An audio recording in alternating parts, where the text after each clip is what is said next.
A paz de Cristo para todos. Nessa manhã, segunda-feira, eu venho com vocês no dia 15, meditar nas Sagradas Escrituras, começarmos a nossa semana meditando e aprendendo do Senhor, para nós nos posicionarmos cada dia mais de acordo com a vontade de Deus.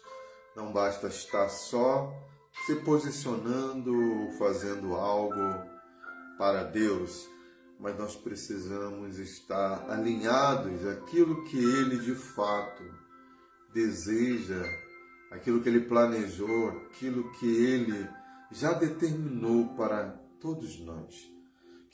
Que possamos estar no centro da vontade de Deus. Eu quero ler com vocês, e hoje vamos meditar sobre um personagem que ele é bastante contraditório, mas que ele foi um grande homem de Deus, mas que ele também não teve somente momentos de vitória, momentos de acertos, mas ele também, como humano, ele vai ter momentos de decadência, momentos de decisões assim trágicas, mas que todos nós o conhecemos e ele foi um homem que marcou o seu tempo. Então, também, já que eu comecei falando sobre isso, cabe também falar e pontuarmos sobre essa questão, que mesmo sendo homens e mulheres de Deus, nós não estamos isentos a errar, ou de errar, mas que se nós olharmos para a luz das Escrituras, para os exemplos dos nossos irmãos que nos antecederam, é bem certo que estaremos aí nos cercando, nos protegendo, nos salvaguardando de cometer os mesmos erros. Então vamos aqui para a palavra de Deus, aqui em Salmo, no livro de Salmo, de número 32. Então, o Salmo, ele não possui capítulos, porque existem aqui vários salmos de vários personagens, tem de Moisés, tem dos filhos de Coré, tem de Salomão, Davi foi o que mais escreveu, mas existem outros personagens aqui que também deixaram esses salmos tão maravilhosos, tão inspiradores. E aqui no Salmo de número 32 é um salmo de Davi, e olha o que a Bíblia, a palavra de Deus, ela tem para nos orientar na manhã de hoje. Então, a epígrafe, esse título, aqui no início do Salmo, diz assim: Bem-aventurado aquele cuja iniquidade é perdoada, cujo pecado é coberto. Bem-aventurado o homem a quem o Senhor não atribui iniquidade, e em cujo espírito não há dolo. Enquanto calei, os meus ossos envelheceram, pelos meus constantes gemidos, todo dia, porque a tua mão pesava de dia e de noite sobre mim, e o meu vigor se tornou em sequidão de estio. Confessei-te o meu pecado, e a minha iniquidade não mais ocultei.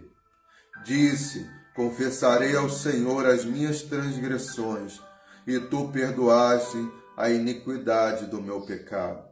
Sendo assim, todo homem piedoso te farás súplicas, em tempo de poder encontrar-te. Com efeito, quando transbordarem muitas águas, não o atingirão. Tu és o meu esconderijo, tu me preservas da tribulação, e me cercas de alegres cantos de livramento. Instruir-te-ei e te ensinarei o caminho que deves seguir. Sob as minhas vistas te darei conselho. Não sejais como o cavalo ou a mula, sem entendimento, os quais com freios e cabrestos são dominados. De outra sorte, não te obedece. Muito sofrimento terá de curtir o ímpio, mas o que confia no Senhor, a misericórdia o assistirá. Alegrai-vos no Senhor e regozijai-vos, ó justos, exultai vós, todos os que sois retos de coração. Esse é um salmo de confissão e esse salmo, ele está aqui, a sua conexão, tá? A gente vai lá para 2 Samuel, no capítulo 11. Então, esse salmo, ele está conectado ao momento em que Davi estava passando. Davi, em 2 Samuel, no capítulo 11, então, passado um ano, então havia um período que era um período em que os reis, em que as nações, os países, e sobretudo sob a tutela, né, a direção do seu rei, eles iam para a guerra porque era aquele momento em que era propício. E aí, devido às condições climáticas e tudo que favorecia aquele momento da guerra. Só que Davi, e se a gente olhar para os capítulos anteriores, a gente vai ver muitas coisas boas que Davi fez. Então, Davi vai conseguir levar a arca, de novo, a arca da aliança, que representava a presença de Deus. Davi vai vencer batalhas, todas as batalhas contra Amon, contra os sírios. Davi vai fazer o bem, ele vai cumprir um pacto, uma aliança que ele fizera com Jonatas, o seu melhor amigo. Então, depois de um tempo, quando ele começa a organizar tudo, a conquistar, a se consolidar como rei, então ele vai fazer o bem para Mefibosete, ou Mefibosete, que era o filho de Jonatas. Então, ele vai vir fazendo muitas coisas boas. Porém, no capítulo 11, e ele estava em batalha, e isso eu quero também trazer para nós, para a nossa reflexão. Enquanto ele estava agindo, enquanto ele estava batalhando, enquanto ele estava buscando ao Senhor, enquanto ele estava buscando fazer aquilo que era para ele fazer como rei, na autoridade que estava sobre ele estava fazendo as coisas corretas. Mas no capítulo 11 de 2 Samuel, ele não vai à guerra, que era para ele ir. Então Joabe, ele manda que Joabe vá. Joabe, ele era o comandante do exército de Israel. E aí Davi vai ficar lá no seu palácio. E Davi, ele vai até a sacada ali do seu palácio, sua varandona, e ali ele está olhando, tendo uma visão panorâmica, e de repente ele tem uma visão, ele vê uma mulher, e ele se apaixona por essa mulher, e ele vai mandar, vai querer saber dos seus súditos, né? Quem era aquela mulher? E eles vão trazer o relato para ela de que ela era Betseba, mulher de Urias, que era um soldado do exército do povo de Deus. E aí, queridos, o que Davi faz? Ele manda chamar a mulher, mesmo se certificando de que ela era casada e que o seu marido estava na batalha, o que ele deveria estar fazendo. Então Davi vai, se deita com aquela mulher. E aí, tempos depois, aquela mulher diz para Davi que ela estava grávida. Agora, o que Davi fizera ali em oculto, né, que poucas pessoas sabiam, apenas os seus súditos, aquelas pessoas mais próximas, de confiança dele, agora existe um problema, existe uma prova, né? Não que a criança fosse um problema, a criança ela era inocente, mas a criança era de fato a comprovação que Davi não poderia esconder aquilo que ele tinha feito. O que Davi faz? Davi, porque um abismo chama outro. A gente tenta até condená-lo de fato, porque ele fez sucessivamente, né? Uma sucessão de decisões erradas. Faltou ali um conselheiro, alguém para estar realmente freando ele, mas não, como não houve, ele manda chamar o marido daquela mulher e manda através de Joabe, que era o comandante, que esse homem vá para casa, tentando ali tampar, né, as provas, porque aquele homem indo para casa, aquele homem se relacionando com a sua mulher, então, para todo efeito, a criança que iria nascer seria filha do esposo, né, de Betseba. Só que aquele homem, ele era tão fiel, Urias, a sua missão como soldado, né? A Bíblia diz que Paulo fala a Timóteo que um soldado em batalha ou que milita, ele não se envereda ou ele não se embaraça, na verdade, com as coisas dessa vida, a fim de agradar aquele que o alistou. Então, humanamente falando, ele queria agradar o rei e agradar o Deus de Israel. Nós, como soldados do Eterno, tudo que fizermos como soldados, bons soldados, na batalha que estamos diariamente, nós precisamos fazer de tudo para agradar o nosso Senhor, o nosso general, que é Cristo. Ele que nos alistou para esse exército, e Ele espera de nós que nós fiquemos vigilantes na peleja. E aí aquele homem, ele não vai para casa, ele não vai lavar os pés, ele não vai ter aquele momento de prazer, porque ele está incumbido de garantir, ele como soldado, garantir a segurança, já que ele não estava na batalha, então ele queria estar ali, próximo ao palácio, próximo aonde ficava também a tenda, né? Que era a congregação. Davi, não obstante, já que não conseguiu fazer com que Urias fosse para casa, então Davi faz o quê? Davi manda Joabe colocar Urias no lugar mais sangrento da batalha, de modo, já ouviu falar de queima de arquivo? De modo que Urias sucumbiu na batalha. Parece que tudo está bem. Parece que Davi está acima do bem e do mal. Rei de Israel, o homem mais importante de Israel. Só que, queridos, precisamos entender que não importa a posição que você esteja, Deus não é levado por respeito humano. Deus não faz vista grossa.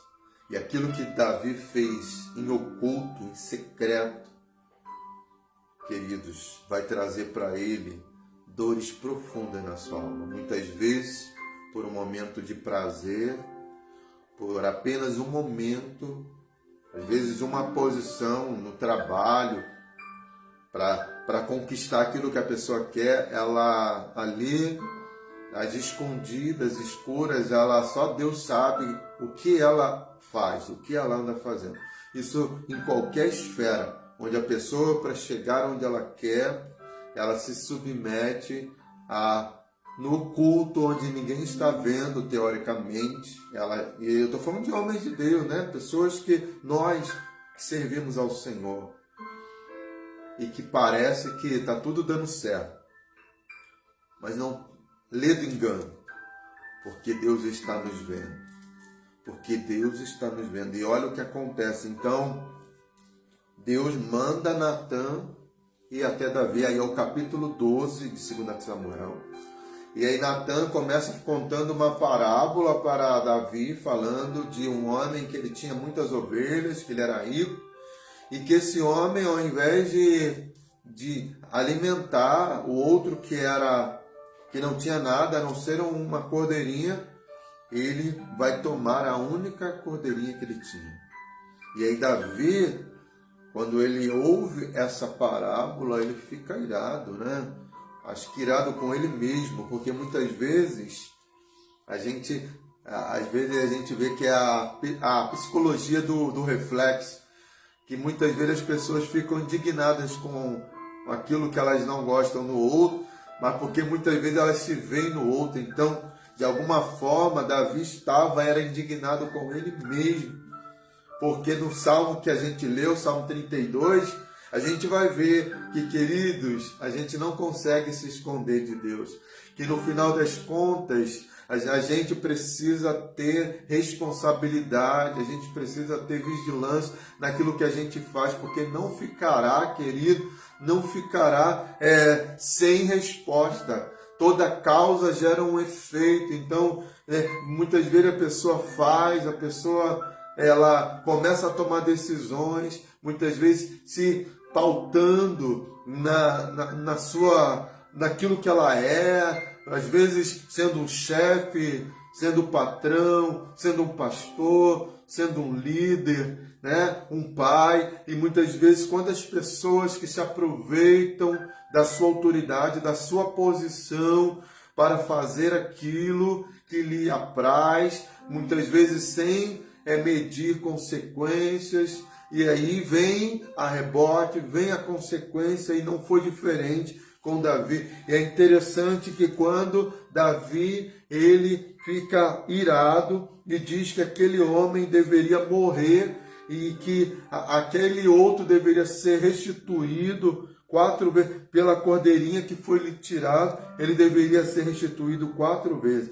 E aí, continuando no versículo 7, olha o que Natan, a gente precisa de Natan, porque infelizmente o que acontece, lembra de Roboão, quando Salomão ele morre, e aí o reino vai ser dividido. Salomão tinha se perdido do propósito. Salomão é o rei, filho de Davi. Davi ele errou, mas ele voltou para Deus. Mas a gente sabe que Salomão, ele no final da sua vida, na sua idade avançada, ele já estava tão envolvido com as mulheres que ele tinha arrumado de tantas nações, que ele permitiu que elas levantassem altares, e se praticou muita idolatria, ainda no tempo de Salomão. Salomão também, para manter todo o luxo, a pompa do seu reino, ele também colocou cargas muito altas no povo. É o que acontece muitas vezes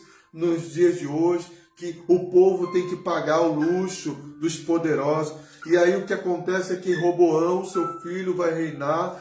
E aí Roboão, ao invés de ouvir o conselho dos homens mais experientes, dos antigos, dos conselheiros, ele vai ouvir os conselhos dos seus amigos, dos jovens, que mandaram que ele aumentasse ainda mais as cargas sobre o povo. Então houve uma ruptura do reino. E aí falta muitas vezes Natan, nos dias de hoje, homens que tenham coragem de falar a verdade a quem quer que seja. Porque o que eu vejo, o que vemos, são muitos bajuladores, pessoas que bajulam autoridades porque querem ganhar algum proveito da situação. Mas Natan não estava preocupado naquele momento se Davi era o homem mais poderoso da nação de Israel, o que poderia lhe ocasionar por aquela dura palavra que ele estava dizendo para o rei de Israel.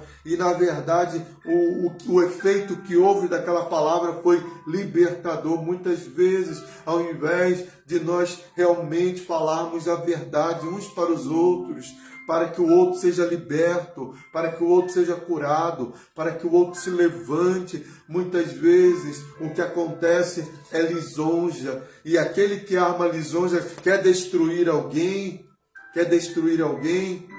elogie ele 24 horas por dia. Lembra do sapo? E ele vai se explodir de tanto elogio, de tanto elogio. Eu nunca vi uma pessoa que viveu a vida toda elogiado o tempo todo, crescer. Porque muitas vezes, se a gente não for confrontado, a gente vai se estragando.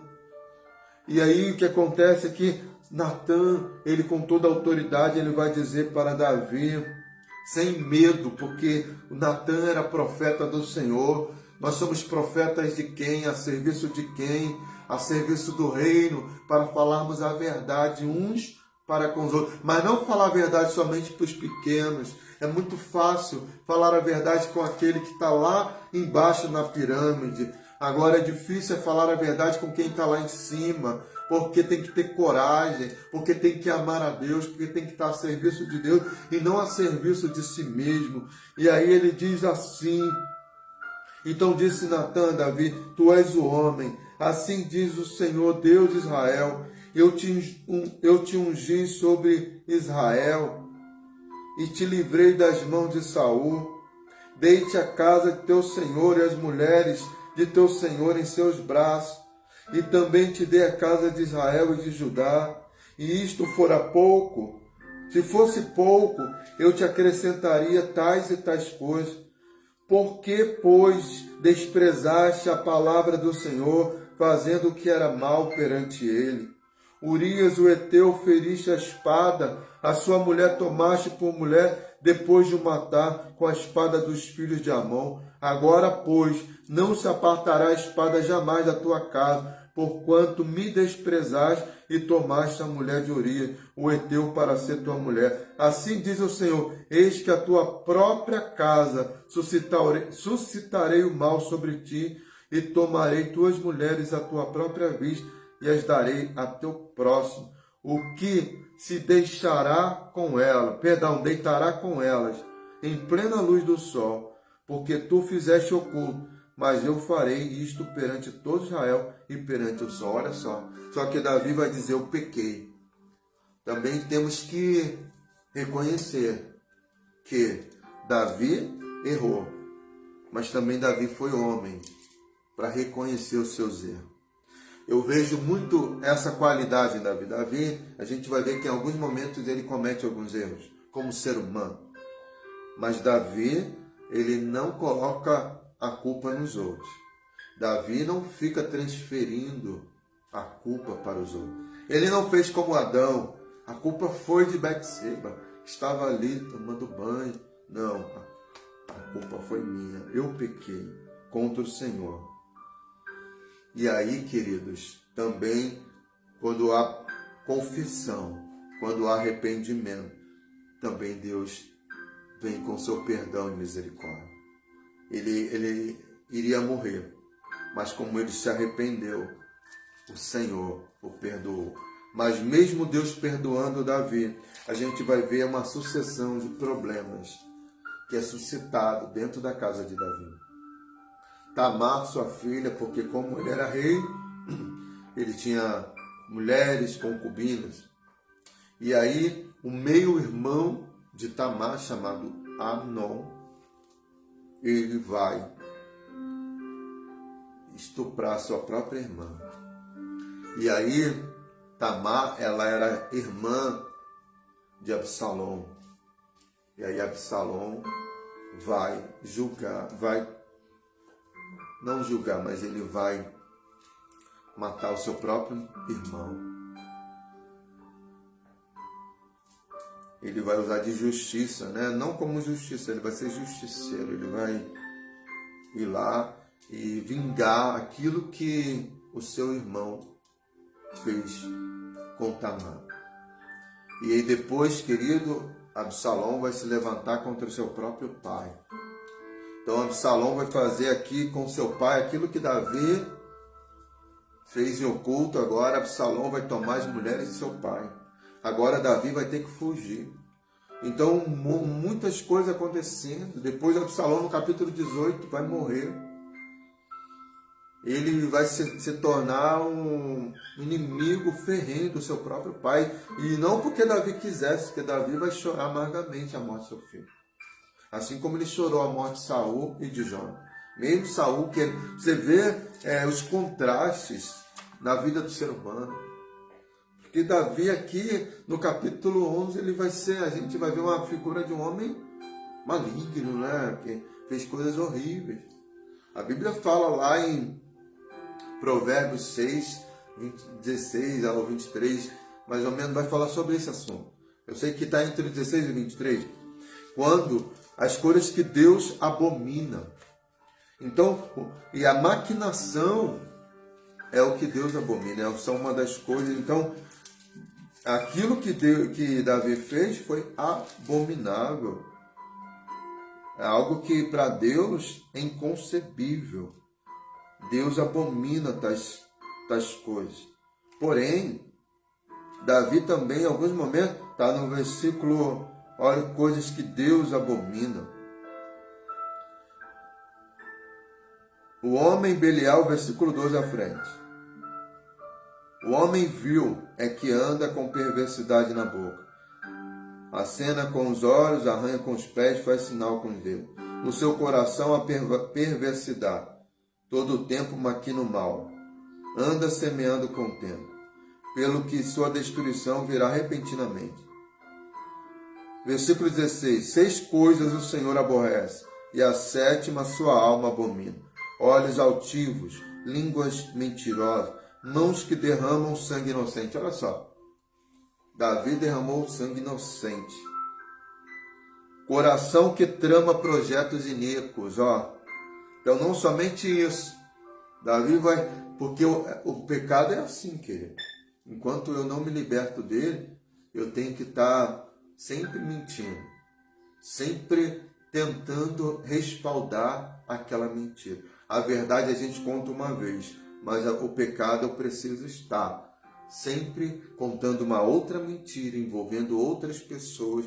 Por isso que você vê no mundo político, não todos os políticos, a gente não pode colocar todo mundo no mesmo saco, mas que o que acontece muitas vezes com os políticos conhecidos como profissionais e em outras camadas da sociedade podre, é que as pessoas cometem erros, mentiras, se envolvem em tramas e aí elas acabam para tentar esconder esse mal.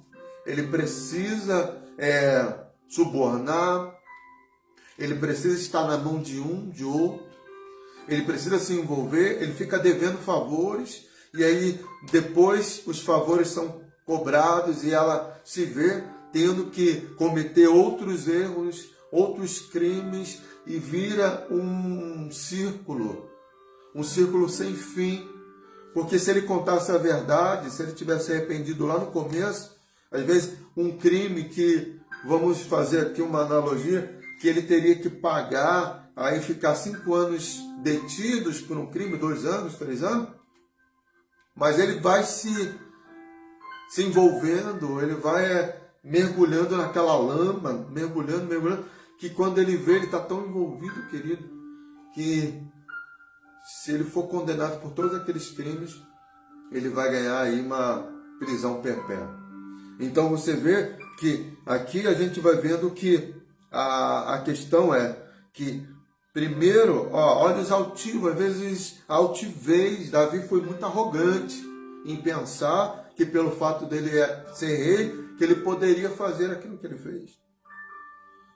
Às vezes, e aí a gente vai vendo mãos que derramam sangue inocente, coração que trama. Ele teve tempo de se arrepender, mas ele não. Ele projetou tudo, ele fez ali toda a trama. Ele preparou o cenário para que Urias morresse e para que ele ficasse ali como um bonzinho que ainda se casou com Betseba. E pés que apressam para correr para o mal, testemunhas falsas que proferem mentira. Agora, o que semeia contenda entre irmãos é aquilo que Deus abomina ainda mais. Então, assim, queridos, a gente não adianta estar com uma casca, uma capa, santidade, se lá no oculto, quando ninguém está vendo, a gente é outra pessoa. A gente pode estar enganando o mundo todo, a gente pode estar pensando que está enganando todo mundo, mas na verdade a gente está enganando a si mesmo, porque dos olhos do Senhor ninguém se esconde. Então, antes de fazermos qualquer coisa e acharmos que vamos ficar ilesos, porque temos amigos, porque temos alguém ali que pode estar escondendo os nossos erros debaixo do tapete. Lembremos que existe um olhos de fogo, existe um justo juiz, e a ele não pode ser subornado, ele não pode ser comprado, ele é incorruptível. Então é a esse juiz que todos nós vamos ter que prestar conta daquilo que fazemos.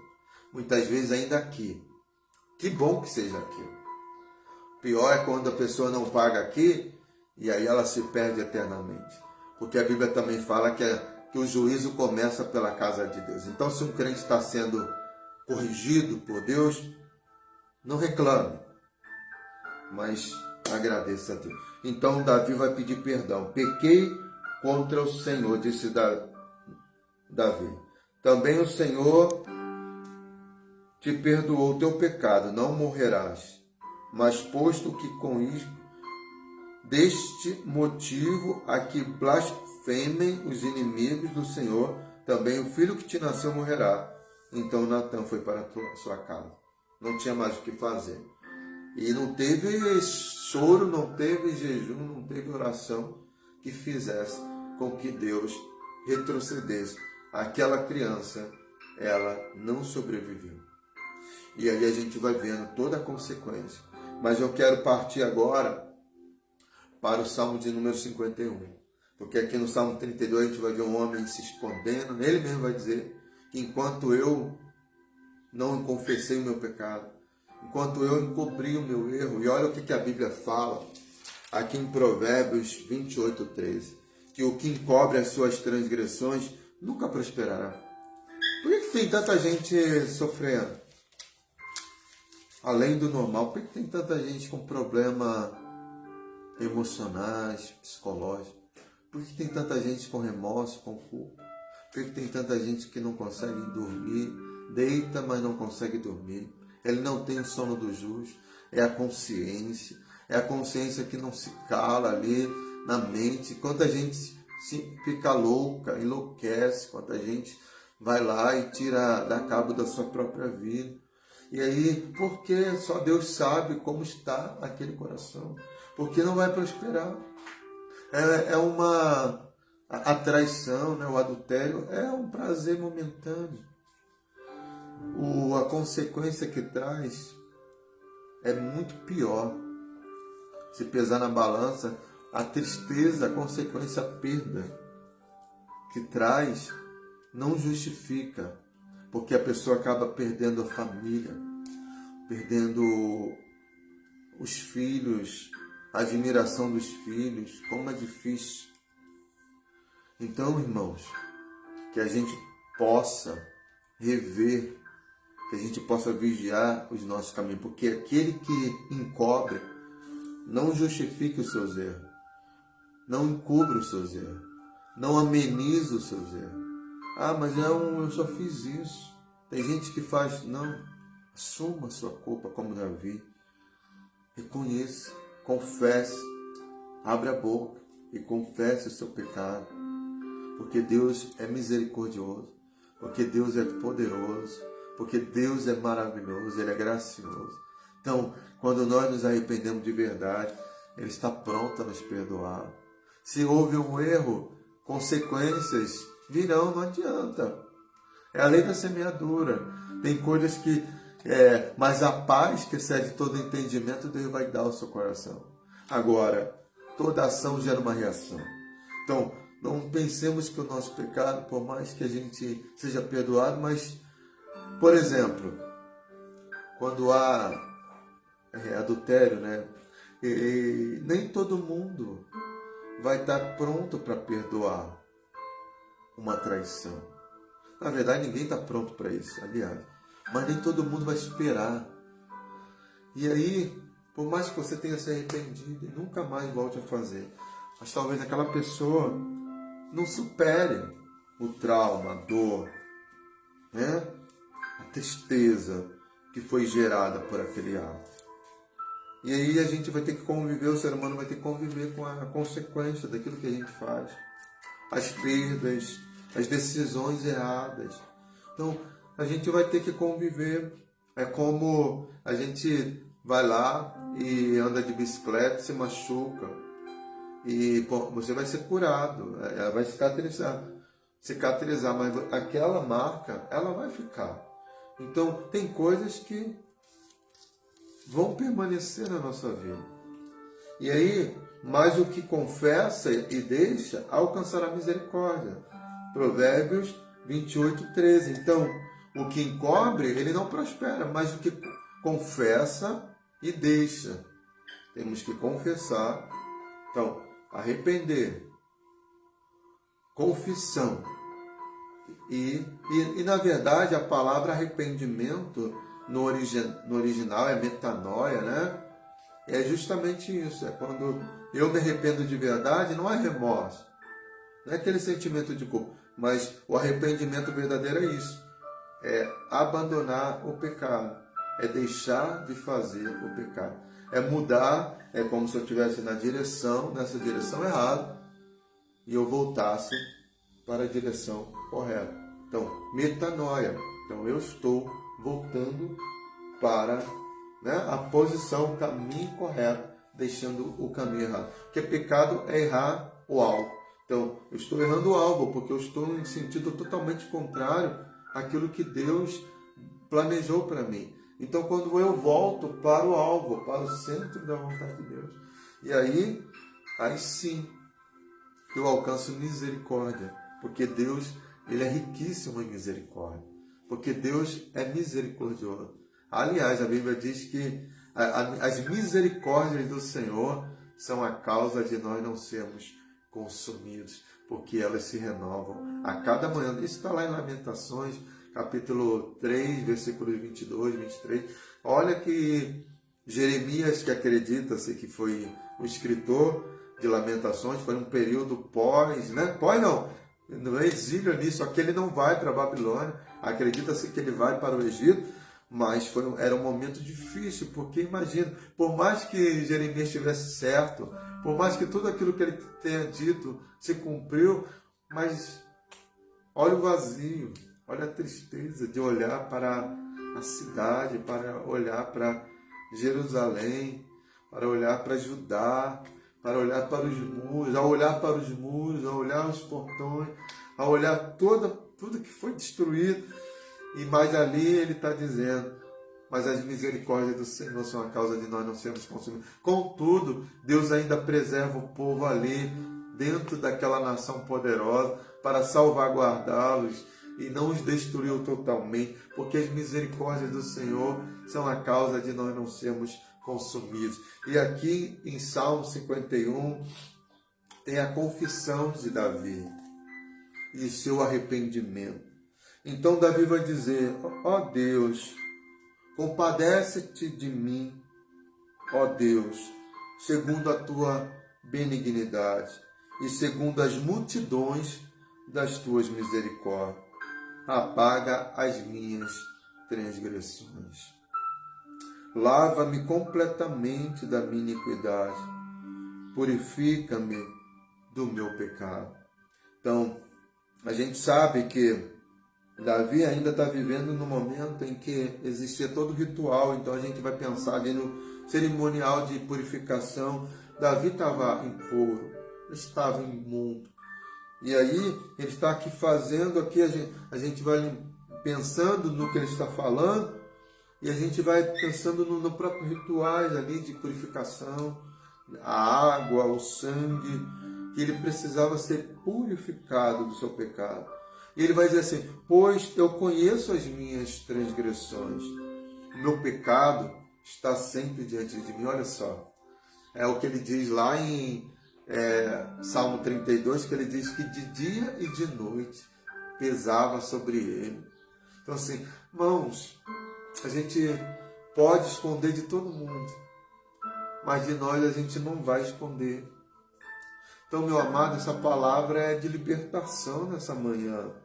Você pode estar escondendo do filho, da esposa, do amigo, do pastor, ou pastor das ovelhas também, porque há muitos pastores em situações complicadas nos dias de hoje.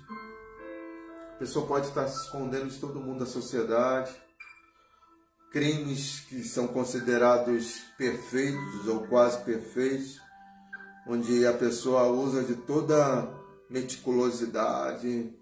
Então, a pessoa ela é especialista em esconder. Porém, queridos, ele pode esconder de todo mundo, pode não ter a prova física ali, o corpo, a prova do mal, do crime.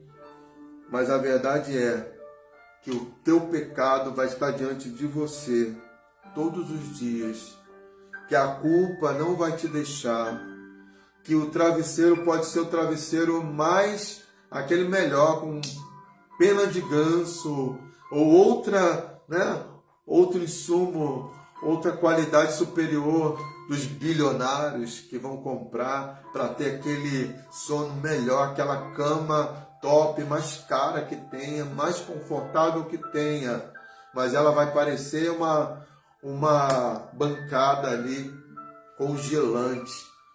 Por quê, queridos?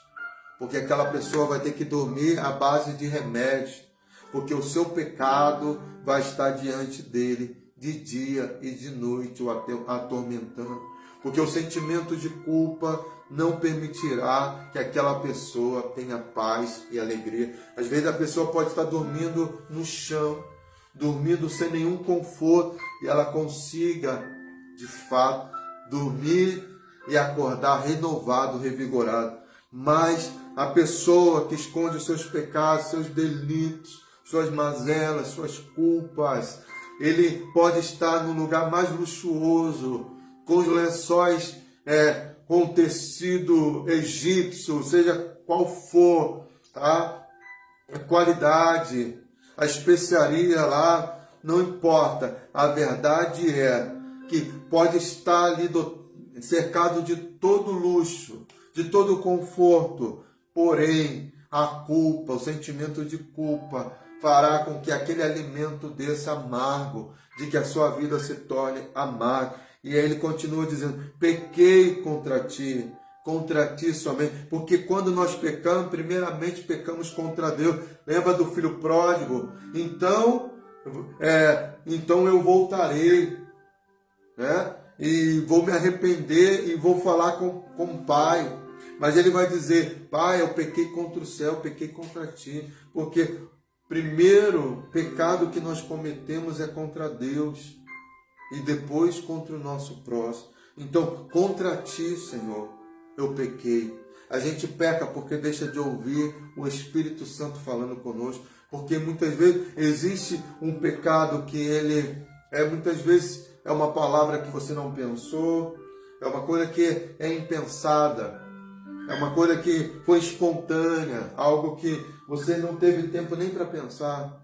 Mas existem pecados premeditados, aqueles que a gente está ali, convivendo com ele, desejos que estão ali latentes e que você sabe que o mal está à porta e que naquele momento o Espírito Santo está dizendo: cuidado, cuidado que o mal está à porta, mas convém a você dominar o mal. E às vezes a gente não ouve a voz do Espírito Santo que está ali gritando dentro de nós, falando: olha, não faça isso, não vá, não ande com essas pessoas, não se envolva nisso, não saia com essa pessoa, não traia sua esposa, não traia seu marido, não engana, não minta, não levante falso testemunho para poder tomar o lugar do outro. E aí o Espírito Santo vai falando: não deseje aquilo que não é seu, não coloque a mão naquilo que não é teu. Mas o Espírito Santo está falando. E às vezes a gente não quer ouvir, porque a pessoa quer se alimentar daquele pecado. E aí: fiz o que é mal perante os teus olhos, de maneira que serás tido por justo no teu falar e puro no teu julgar. Eu nasci na iniquidade, e em pecado me concebeu a minha mãe. Eis que te comprases na verdade no íntimo e no recôndito me fazes conhecer a sabedoria. Purifica-me com hisopo e ficarei limpo. Lava-me e ficarei mais alvo que a neve. Como eu falei, Davi vivia ainda no tempo do pacto antigo, na velha aliança, onde o hisopo era uma planta de aspersão, então iria aspergir ali os umbrais, como foi ali no Egito, ou de aspersão mesmo para a pessoa que tivesse tocado numa pessoa morta, ou numa coisa que era impura, então ela era aspergida para ela ser purificada. Mas na nova aliança a gente não faz esses rituais, mas a Bíblia diz que aqui em 2 João, que Jesus é o nosso advogado. E a palavra do Senhor é para que a gente não peque. Então, 2 João,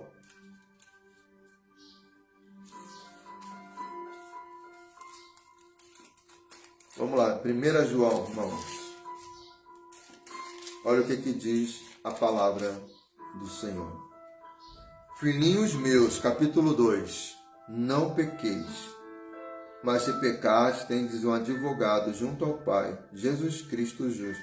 Ele é a propiciação pelos nossos pecados, não somente pelos nossos pecados, mas pelo do mundo inteiro. A propiciação é uma alusão, e a gente volta ainda aqui para o capítulo 1 de 1 João, mas a propiciação ela é alusão ao propiciatório, que era aquela tampa onde se aspergia o sangue, a tampa que cobria a arca.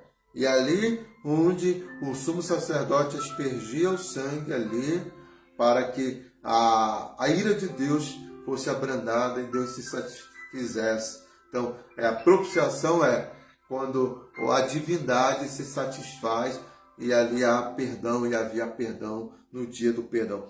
Mas não somente isso, porque Cristo também nos purifica. Se dissermos aqui no capítulo 1 de 1 João, vamos ler o versículo 7. Se porém, versículo 7, andarmos na luz, como Ele na luz está, mantendo comunhão uns com os outros, o sangue de Jesus Cristo, seu Filho, nos purifica de todo pecado. Se dissermos que não temos pecado nenhum, a nós mesmos nos enganamos, e a verdade não está em nós.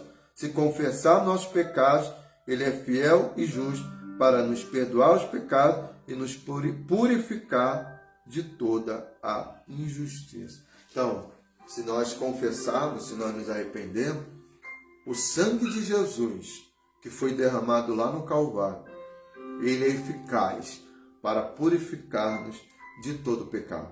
Então, Davi foi perdoado.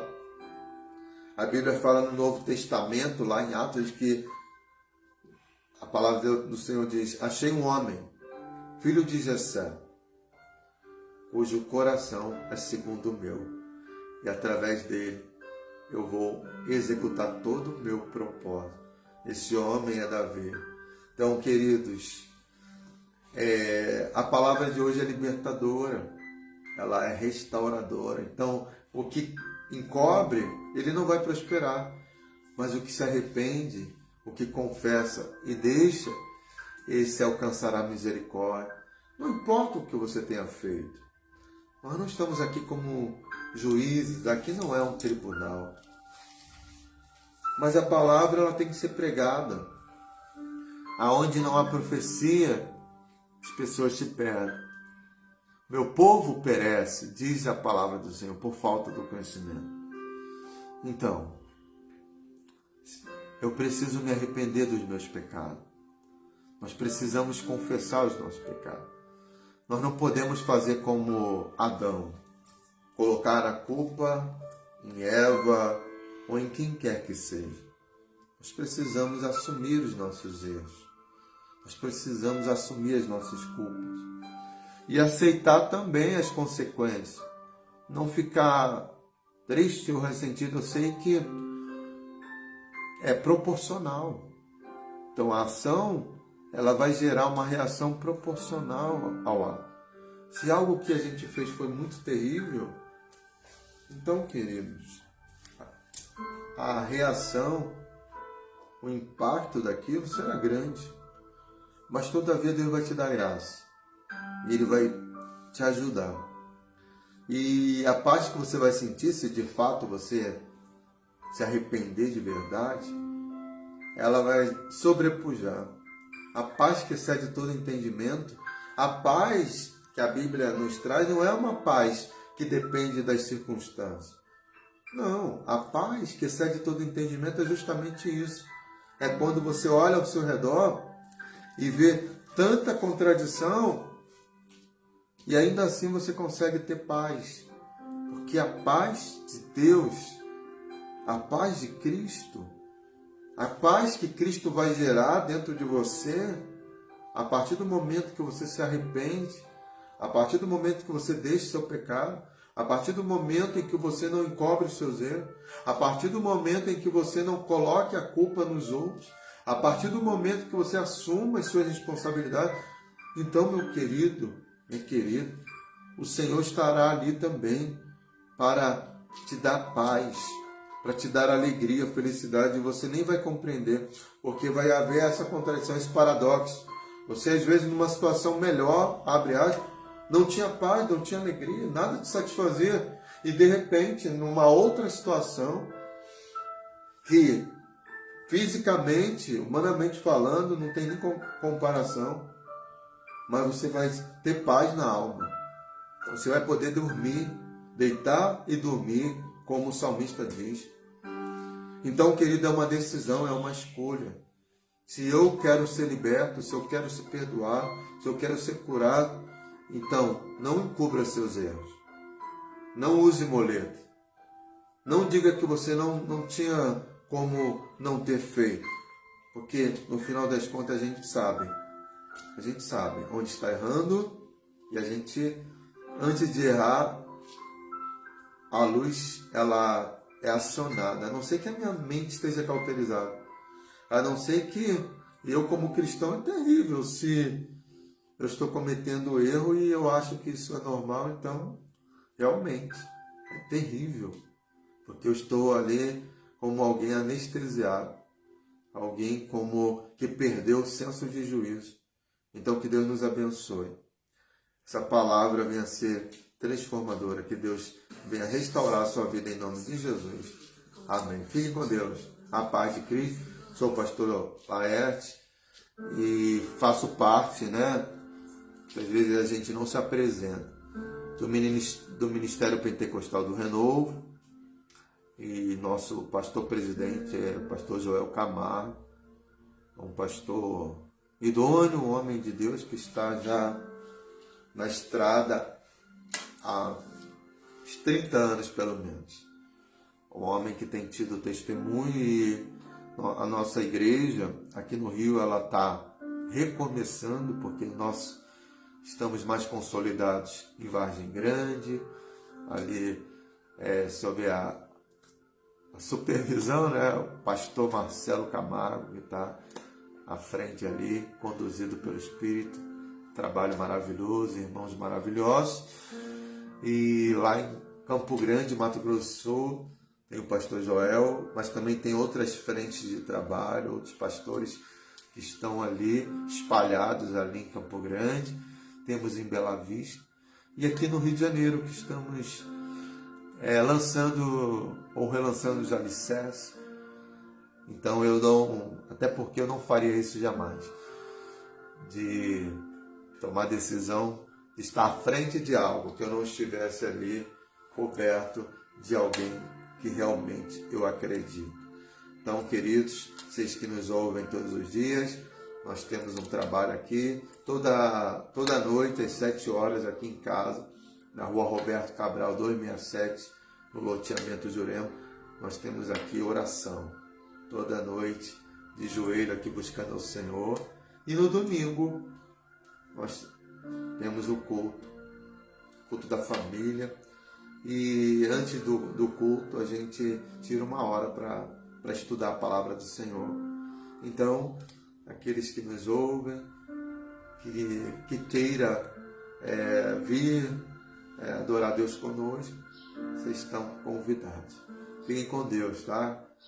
Que a paz de Cristo, que excede todo entendimento, esteja sendo derramada sobre a casa de vocês, sobre a vida, sobre os filhos de vocês, sobre o trabalho, a empresa, tudo aquilo que pertence a vocês. Que Deus esteja colocando as suas mãos poderosas. Em nome de Jesus, graça e paz. Fiquem com Deus.